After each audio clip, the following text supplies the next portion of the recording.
Toaster, I will let you kick that off snake style if you prefer. Otherwise, I can Sure. take it. Yeah. So my bold prediction, I won't take both of mine right now.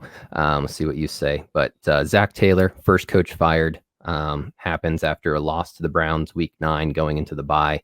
I see Woo-hoo! Burrow just not returning to the form that they expected. And this is a quid pro quo with Burrow to light a fire under his ass that says, we're firing your head coach right now, not to fuck with you, not to get you new offensive scheming that you're going to have to just, constant turnover, but to say we're setting us up to hire Joe Brady as soon as he's available. Okay, so you are not buying stock in the Bengals offense, at least to start the season. Not to start the season. No. I think that they can pick it up afterwards when Burrow's mentals are better, knowing that he has his number one wide receiver from college and his offensive coordinator from college that's going to lead him next year. And it just takes the pressure off of, a considerably challenging couple of years for him. Yeah. Oh, I mean, Taylor's was last year his first year as coach of that team? This will be his third year. I don't have his record up right now. Let me pull it up. But it is 6-25-1 through 2 years. So through 2 years. I think giving him till week 9 is probably the boldest part of that. And I think, again, that's only so that Burrow feels comfortable, right? Anytime you're shifting offensive coordinators, coaching staffs with a young QB, it's challenging. So they hold on for a little bit and then just too much. All right. Well, damn, that is pretty bold, actually. I love a good coach firing prediction.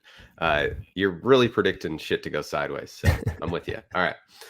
All right. My bold prediction is, I guess, not similar in that sense, but talking about a team's demise. The Steelers will have their first losing season since 2003, which was 3 years before Mike Tomlin even got there. That's crazy to think about. But looking at their schedule too, I'll go as far as to say that they will win 5 or fewer games. Oh, wow. So their schedule's pretty tough. So I think very highly of the Ravens, and I think the Browns are pretty damn good too. So that's 4 games right off the bat that are going to be really tough for them. They're out of conference or out of division schedule. They play the Packers, they play the Chiefs, they play the Seahawks, they play the Chargers, and they play the Titans. That's another 5 really, really tough games. And setting the schedule aside even and their potential opponents, obviously a lot of that stuff is fluid, as we know in the NFL, but Ben Roethlisberger's toast. He's just done. I mean, you can throw out his 2019 year because he only played 2 games, but I mean, last year was his lowest yards per attempt and air yards per attempt of his entire career. And from what I've seen from him in this preseason, I mean, Ben's strength has always been this ability to extend plays and then really attack downfield. He doesn't have the arm to do that anymore.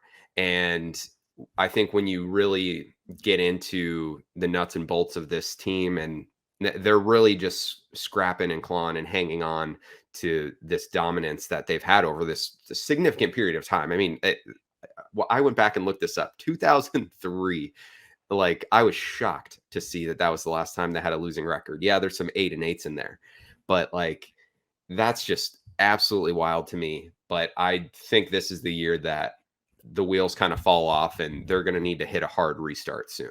I'm going to agree with you with where I was. I did my first roster or my first schedule breakdown, had them at 8-9, which would qualify in this new 17-game season as just sub 500.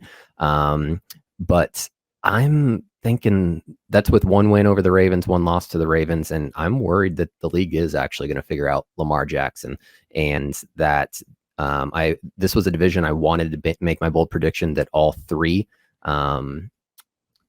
teams, Ravens, Steelers, Browns, would Make the playoffs. would make the playoffs. I say all 3 teams. I guess the Bengals are in there, but obviously I shat on that one last time. But now I'm actually feeling a little bit higher on the Steelers than I am the Ravens. So we can agree to disagree Ooh, on this okay. one. I think that I have Steelers, Browns in the playoffs, and the Ravens just falling out. Really? Okay. That's interesting. Oh, we'll definitely have to track that as we go because I'm still a pretty big believer in Lamar, and I think even if the league has figured him out to some degree, there's more that can be done. Although all their moves that they've made in the offseason to sort of build around him from a skill position standpoint hasn't exactly worked out. They have a lot of guys hurt and a lot of things up in the air, but okay. So you are not buying that the Steelers will. I think you can scheme Totally around. tank. I think you can scheme around them. I mean, what Phillip Rivers did last year. Obviously Tom Brady's arm strength hasn't gone anywhere, but his mobility is nowhere near where it used to be. I think that they can find a little bit of magic in that offense to keep it viable for one more year. All right.